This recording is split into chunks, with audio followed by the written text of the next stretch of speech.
கர்த்தருடைய பரிசுத்த நாமம் மகிமைப்படுவதாக. கிறிஸ்துவுக்குள் பிரியமான தேவனுடைய பிள்ளைகளாகிய உங்கள் ஒவ்வொருவரையும் இயேசு கிறிஸ்துவின் விலையேற பெற்ற நாமத்தினாலே நான் அன்போடு கூட வாழ்த்துகிறேன். இனிய இல்லம் நிகழ்ச்சிக்குள்ளாக உங்களை வரவேற்கிறேன். தொடர்ந்து பொருளாதார காரியங்களை குறித்து அநேக ஆலோசனைகளை நாம் படித்து வருகிறோம். இந்த நாளிலும் கூட நமக்கு போதகர் சுரேஷ் அவர்கள் மீண்டுமாக நல்ல ஆலோசனைகளை தெய்வ ஒத்தாசையோடு வழங்க இருக்கிறார். வாங்க நம்ம நிகழ்ச்சிக்குள்ளாக கடந்து செல்லலாம். ஃபஸ்ட்டு தோத்திரம் பாஸ்டர், சுகமாக இருக்கிறீங்களா? நல்லா இருக்கும் பாஸ்டர். சரிங்க பாஸ்டர், நம்ம இந்த பொருளாதாரத்தை குறித்து, பணத்தை கையாளுவதை குறித்து அதிகமாக படித்து கொண்டு இருக்கிறோம். இந்த வரவு செலவு திட்டம் எல்லாம் படிச்சுட்ருக்குறோம். நம்மளுடைய வாழ்க்கையில், குறிப்பாக இந்த ஆவிக்குரிய வாழ்க்கையில், வேதாகமத்தில் வந்துட்டு தசமபாகம் என்கிற வார்த்தை இந்த பொருளாதாரத்திற்கு சம்பந்தமாக வருது. நிறைய பேருக்கு தசமபாகம், ஆங்கிலத்தில் டைத், இந்த வார்த்தையை சொல்லும்போது அது என்ன அப்படின்னு சொல்லி மற்ற சபையை சார்ந்தவர்கள் அல்லது கிறிஸ்துவை அறியாதவர்கள் கேட்கக்கூடியதாக இருக்குது. கிறிஸ்தவர்கள் அதற்கு சரியான விளக்கம் கொடுக்கணும்னா முதல்ல நம்ம கொடுக்குறோம், தசமபாகம் கொடுக்குற எல்லாம் பண்ணுறோம். ஆனால் தசமபாகம் அப்படின்ற வார்த்தைக்கான சரியான விளக்கம் என்ன பாஸ்டர்? பொதுவாக இந்த தசமபாகம் அப்படின்னும் பொழுது அது வந்து ஒரு சமஸ்கிருத ஒரு பதத்தை சேர்ந்து இருக்குது. தசமபாகம் அப்படின்னு பார்க்கும் பொழுது 10ல் ஒரு பகுதி அப்படின்றது தான் அதனுடைய அர்த்தம். ஆண்டவர் வந்து அவருடைய பிள்ளைகள்கிட்ட தசம பாகத்தை கொண்டு வாங்க அப்படின்னு வந்து ஆண்டவர் சொல்கிறார். அப்படின்னா என்ன அர்த்தம்னா 10ல் ஒரு பகுதி.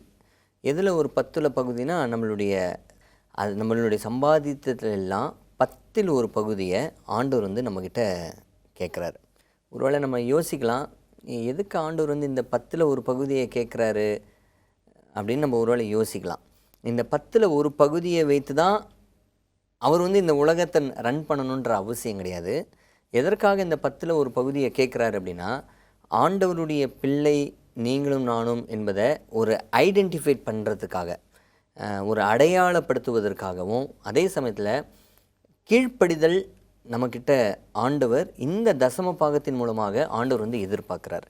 ஸோ இதுதான் ஆண்டவருடைய மிகப்பெரிய ஒரு இந்த தசம பாகத்தினுடைய ஒரு திட்டம். 10ல் ஒரு பகுதியை நம்ம வந்து ஆண்டவருக்கு கொடுப்பது மிகவும் சிறந்தது.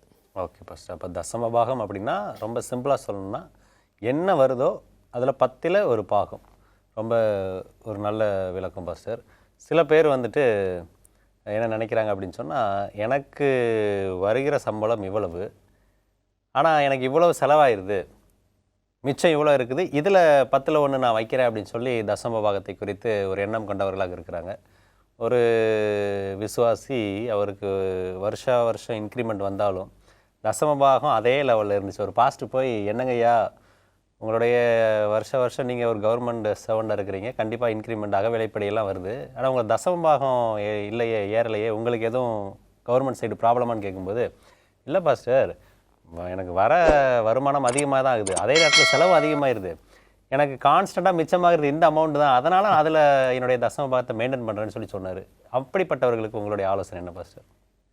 இது வந்து தேவன் எதிர்பார்க்கக்கூடிய ஒரு தசம பாகத்தை வந்து அவங்க கொடுக்கல அப்படின்றதான் அர்த்தம்.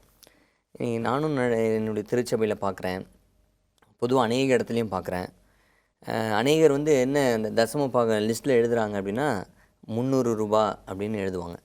அப்போ 300 ரூபா மாதம் அவங்க வைக்கிறாங்கன்னா, அப்போ அவங்க வருமானம் வந்து 3000 அப்படின்றது தான் அதனுடைய அர்த்தம். ஆனால் அவங்க வாங்குறது வந்து 30,000 ரூபா சம்பாதிப்பாங்க. ஆனால் 3000 வைப்பதற்கு பதிலாக அவங்க வைக்கக்கூடிய ஒரு அமௌண்ட் எவ்வளோன்னு பார்த்தீங்கன்னா 300 ரூபா. இது என்ன அவங்களுடைய மனநிலை அப்படின்னா, எனக்கு நிறைய செலவு இருக்குது, கடன் அடைக்கணும், தண்டில் வந்து நான் கட்டணும், என்னுடைய குடும்பத்துக்கு மேலே காசு செலவாகுது, அப்போது எங்கே இந்த பணம் எடுக்கணும்னு அவங்களுக்கு தெரியல. கடைசியில் எங்கே பணத்தை எடுக்கிறாங்க அப்படின்னா, தசம பாக பணத்தை வந்து அவங்க எடுத்து அதை செலவு பண்ணுறாங்க. சரி, தசம பாக பணத்தை வந்து அவங்க செலவு பண்ணுறாங்க, அதனால் அவங்களுடைய கடன் வந்து போயிடுச்சா அப்படின்னு நீங்கள் பார்த்தீங்கன்னா, அவங்க கடனுக்கு மேலே கடன் தான் இன்னும் ஆகிறத நம்ம பார்க்க முடியும். அதனால் ஆண்டவர் சொன்ன அந்த திட்டத்தின் பிரகாரமாக உன்னுடைய வருமானத்தில் எல்லாம் 10ல் ஒரு பகுதியை, உனக்கு இன்க்ரிமெண்ட் ஆனாலும் சரி, உனக்கு இன்க்ரிமெண்ட் ஆகலைனாலும் சரி, 10ல் ஒரு பகுதியை ஆண்டவருக்கு கொண்டு வந்து வைப்பாயானால் மீதமுள்ள 9 பகுதி கண்டிப்பாக ஆண்டவரால் ஆசீர்வதிக்கப்படும். Okay pastor. இப்போது சிலர் நினைக்கிறாங்க, எனக்கு சம்பளமாக வரக்கூடியதில் மட்டும்தான் நான் தசமம் வைக்கணும். ஏன்னா சில இடத்துல வந்துட்டு அவங்களுடைய சம்பளம் இவ்வளோ இருக்கும், அது போக அவங்களுடைய பெர்ஃபார்மன்ஸ் பேஸ்டு ஆடான்ஸ் இருக்கும். ஒரு கார் கம்பெனியில் வேலை செய்கிறவங்க இந்த கார் விற்றா இவ்வளோ வந்துட்டு உங்களுக்கு ஆட்-ஆன் எக்ஸ்ட்ரா கிடைக்கும். அப்படிங்கும்போது அந்த பணத்தில் தசமபாகம் வைக்க வேண்டியது அவசியமா? அதாவது உங்களுடைய வருமானத்தில் 10ல் ஒரு பகுதி எந்த விதத்தில் பணம் வந்தாலும் சரி, அந்த ஒரு பகுதியிலிருந்து ஒரு பகுதியை நீங்கள் வைப்பது வந்து மிகவும் மிகவும் சிறந்தது. இதுக்கு முன்னாடியே நான் முன்னாடி சொன்னது போல தான், சின்ன விஷயத்தில் நம்ம வந்து உண்மையாக இருந்தோம் அப்படின்னா, அந்த சின்ன விஷயத்துலேயே நீ உண்மையாக இருக்கிறதுனால ஆண்டவர் வந்து உன்னை பன்மடங்கு என்ன பண்ணுவார்னா ஆசீர்வதிப்பார். எனக்கு தெரிந்த ஒரு தாயார், நான் சொல்கிறது ஒரு 20 வருடத்துக்கு முன்னாடி நடந்த ஒரு உண்மை சம்பவம். அந்த அம்மா வாரம் வாரம் 10 ரூபா வைப்பாங்க. நான் சொல்கிறது ஒரு 20 வருடத்துக்கு முன்னாடி. ரொம்ப வயதான அம்மா, அவங்கள வந்து சப்போர்ட் பண்ணுறதுக்கு யாரும் இல்லை. அப்போது நான் சபை விசுவாசி, நாங்கள் எல்லாருமே ஊழியத்துக்காக சில வாலிபர்களாக நாங்கள் இணைந்து இந்த வயதான பாட்டி வந்து வாரம் வாரம் 10 ரூபா வைக்கிறாங்களே, இந்த அம்மா போய் பார்க்கலாம் அப்படின்னு சொல்லிட்டு நாங்கள் எல்லாருமே சேர்ந்து வாலிபர்களாக சேர்ந்து அந்த அம்மாவை போய் பார்ப்பதற்காக போகிறோம். போனால் அந்த அம்மா அந்த வீட்டில் இல்லை. ஒரு பாழடைஞ்ச ஒரு வீடு, சின்ன ஒரு சிறிய ஒரு வீடு அங்கே இல்லை. அதுக்கப்புறம் நாங்கள் எல்லாம் அப்படியே வெளியே வந்து ஏதாச்சும் அப்படியே வெளியே வரும்பொழுது அங்கே ஒரு சாலை ஓரத்தில் அந்த அம்மா பிச்சை எடுத்துக்கிட்டு இருந்தாங்க. அப்போ தான் அது எங்களுக்கு ஒரு பெரிய நர்வஸ் ஆகிடுச்சு. அப்போ வாரம் வாரம் இந்த அம்மா 10 ரூபா எங்கே இந்த தசம பாகம் வைக்கிறாங்க அப்படின்னா, தான் எடுத்த அந்த பிச்சையிலிருந்து 10ல் ஒரு பகுதியை நான் ஆண்டவருக்கு கொடுக்கணும்னு நினச்சிட்டு அந்த அம்மா வந்து வைத்ததை நான் பார்த்தேன். ரொம்ப ஆச்சரியத்தை எனக்கு தந்தது. சின்ன விஷயத்தில் கூட நான் ஆண்டவருக்கு உண்மையாக இருக்கணும் அப்படின்னு அந்த ஒரு பாடத்தை நான் கற்றுக்கொண்டேன். அது வந்து ஒரு பசுமரத்து ஆணியை போல் என்னுடைய இருதயத்தில் அப்படியே பதிந்திருக்கிறத நான் உணர்றேன். ரொம்ப நல்ல ஒரு சாட்சி. கேட்ட மாத்திரத்திலேயே இருதயத்தில் ஒரு தாக்கத்தை ஏற்படுத்தக்கூடிய சாட்சி. நம்ம தொடர்ந்து இந்த தசமபாகத்தை பற்றி படிக்கலாம். ஃபஸ்ட்டு ஒரு இடைவேளைக்கு பிறகு சந்திப்போம். நேயர்களே, ஒரு சிறிய இடைவேளைக்கு பிறகு மீண்டும் சந்திப்போம். பிரியமானவர்களே, மீண்டுமாக நிகழ்ச்சிக்குள்ளாக உங்களை வரவேற்கிறேன். வாங்க நம்ம தொடர்ந்து படிக்கலாம். ஃபஸ்ட்டு தசமபாகத்தை பற்றி நம்ம பேசும்போது 10ல் 1 தசமபாகம் அப்படின்னு சொல்லி நம்ம பார்த்தோம். நிறைய நடைமுறை வாழ்க்கையில் நடந்த சம்பவங்களை நம்ம படித்தோம்.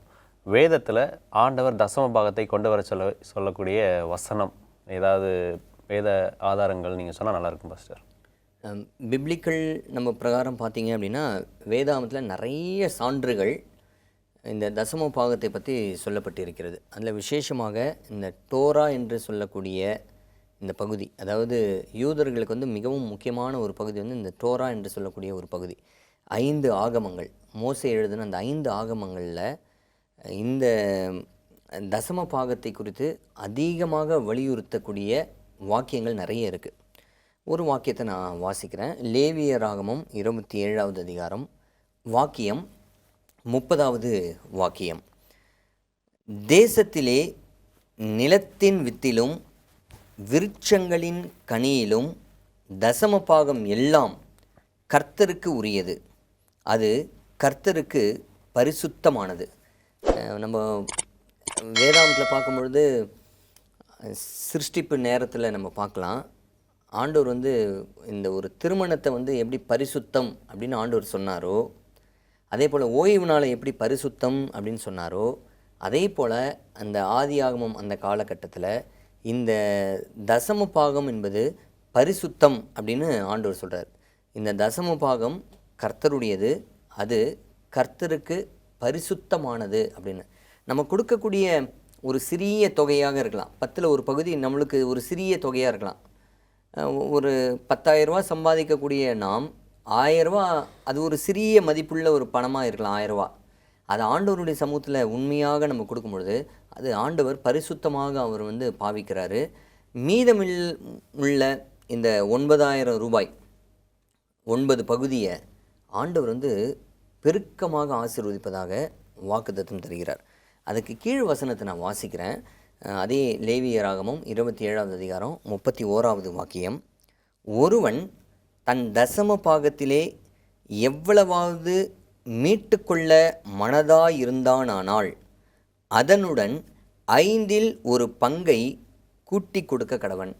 யாராவது தசம பாகம் கொடுக்காம அவங்க வஞ்சித்து வைத்து கொண்டால் அல்லது கொடுக்காம மறந்து போனால் ஆண்டவர் சொல்லக்கூடிய ஒரு சட்டம் என்னென்னா, அந்த பணத்தோட 5இல் ஒரு பகுதி என்ன பண்ணணுமா, கூட்டி கொடுக்கணும் அப்படின்னு ஆண்டவர் வந்து சொல்கிறார். ஸோ இந்த தசம பாகம் கொண்டு வர சொல்லி ஆண்டவர் மக்களுக்கு வந்து கட்டளை கொடுக்குறார். அந்த கட்டளையின் பிரகாரம் நம்ம வந்து செய்யணும். ஸ்பிரிட் ஆஃப் ப்ராஃபஸியில் என்ன சொல்லப்பட்டிருக்கு அப்படின்னா, யாராவது தசம பாகத்தை அபகரித்து கொண்டால், ஏன்னா 10ல் ஒரு பகுதி அது நம்மளுடைய பணம் கிடையாது, அது கர்த்தருடைய பகுதி, கர்த்தருடைய பணம்.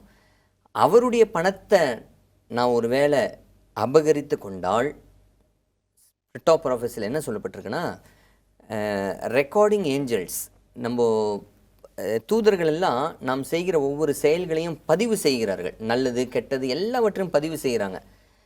தசம பாகத்தை நான் அபகரித்து கொண்டவனாய் இருப்பானானால் என்னுடைய பெயருக்கு அருகாமையில் உண்மையற்றவன் அப்படின்ற ஒரு பெயரை வந்து அங்கே பதிவு செய்வாங்களாம்.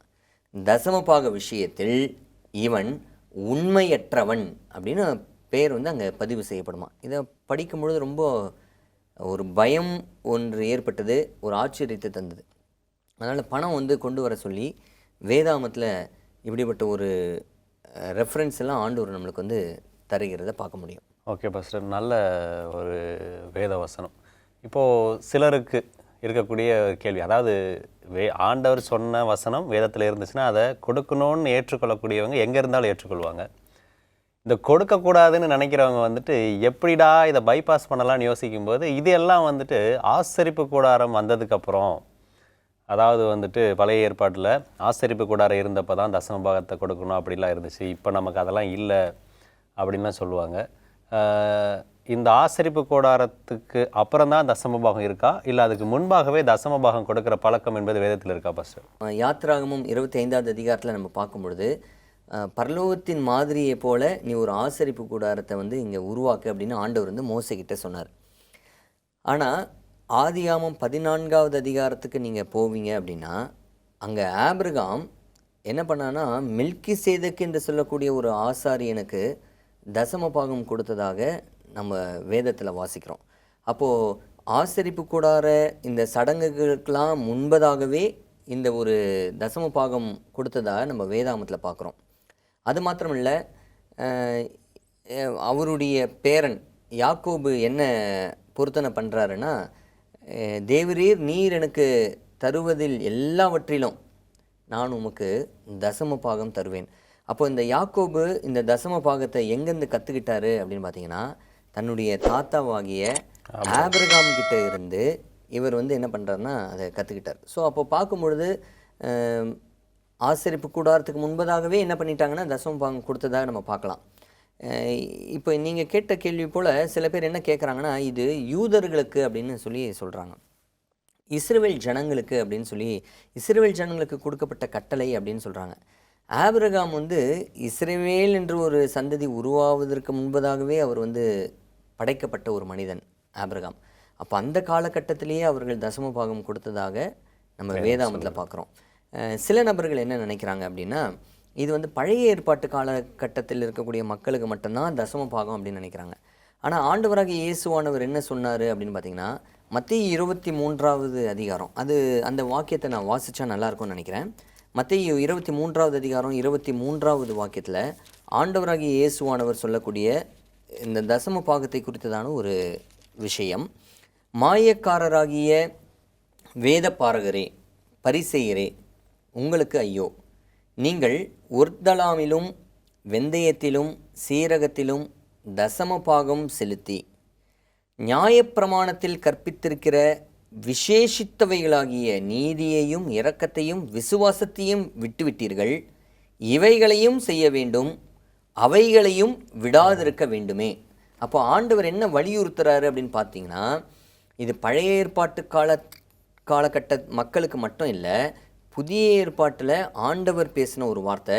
இவைகளையும் கற்பனைகளையும் செய்ய வேண்டும், தசம பாகத்தையும் விடாதிருக்க வேண்டுமே அப்படின்னு ஆண்டவர் வலியுறுத்துறார். இது எங்கன்னா புதிய ஏற்பாட்டில் நம்ம வாசிக்கிறோம்.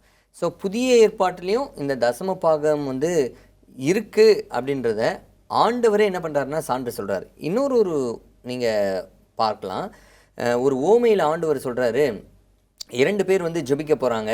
அதில் வந்து ஒரு மனிதன் பரிசேயன் எப்படி ஜெபிக்கிறான்னா, நான் வந்து பரிகாரன் அல்ல, அநியாயக்காரன் அல்ல, விபச்சாரக்காரன் அல்ல, இவனை போல் ஆயக்காரன் இல்லை, நான் உமக்கு வாரத்தில் 2 முறை நான் உபவாசிக்கிறேன், நான் என்னுடைய சம்பாத்தியத்திலாம் தசம பாகம் செலுத்துகிறேன் அப்படின்னு சொல்கிறார். அப்போ இந்த வார்த்தையை யார் உபயோகப்படுத்துகிறாருன்னா ஆண்டவராக இயேசுவானவர் அங்கே உபயோகப்படுத்துறதை நம்ம பார்க்க முடியும். ஸோ இதுலேருந்து பார்க்கும்பொழுது இந்த தசம பாகம் என்பது அது நிலைத்திருக்கக்கூடிய ஒன்றாக இருக்கிறது அப்படின்றத நம்ம படிக்கலாம். ரொம்ப நல்ல வேத வசனங்கள் எல்லாம் படித்தோம். ஒரு சிறிய இடைவேளைக்கு பிறகு மீண்டும் நம்ம தொடர்ந்து படிக்கலாம் பாஸ்டர்.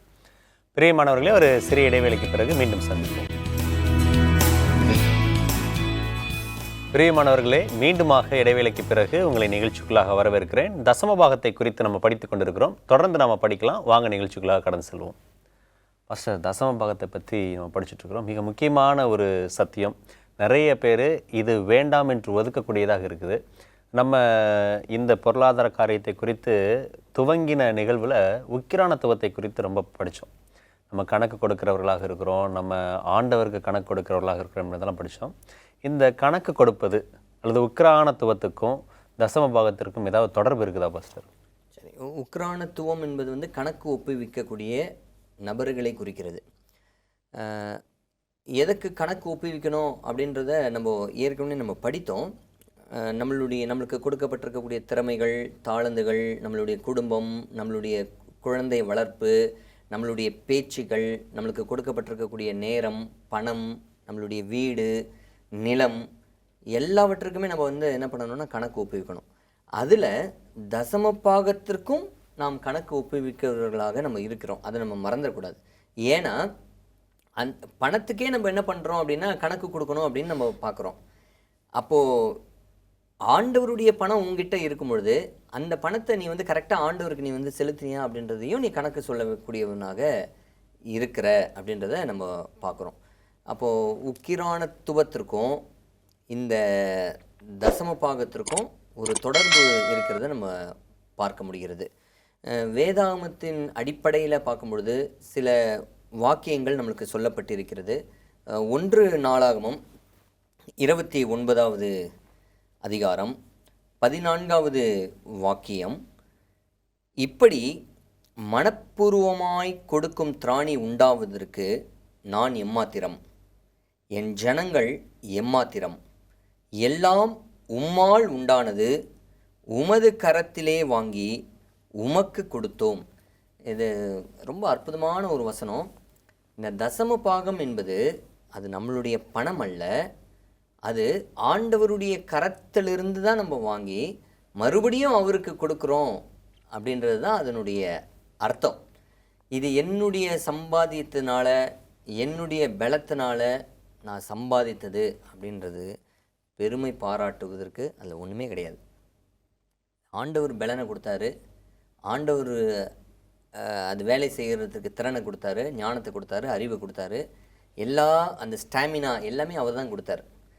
அதுக்கு பணம் வந்து கொடுக்குறாங்க, அது அவருடைய கரத்துலேருந்து தான் நம்ம வாங்கியிருக்கோம். மறுபடியும் 10ல் ஒரு பகுதியை நம்ம என்ன பண்ணுறோன்னா அவருக்கு கொடுக்குறோம். இன்னொரு வாக்கியத்தை நம்ம வாசிப்போம். உபாகமம் 14வது அதிகாரம் 22வது வாக்கியம் சொல்கிறது, நீ உன் தேவனாகிய கர்த்தருக்கு எப்பொழுதும் பயந்திருக்க பழகும்படிக்கு வருஷந்தோறும் நீ விதைக்கிற விதைப்பினாலே வயலில் விளையும் எல்லா பலனிலும் தசம பாகத்தை பிரித்து. அப்போ இங்கே நம்ம என்ன பார்க்குறோம் அப்படின்னா, தசம பாகம் கொடுக்கக்கூடிய விஷயத்தில் நீங்கள் கர்த்தருக்கு பயந்த மனிதர்களாக வாழ வேண்டும் என்று சொல்லி ஆண்டவர் நம்மளுக்கு வலியுறுத்துறார்.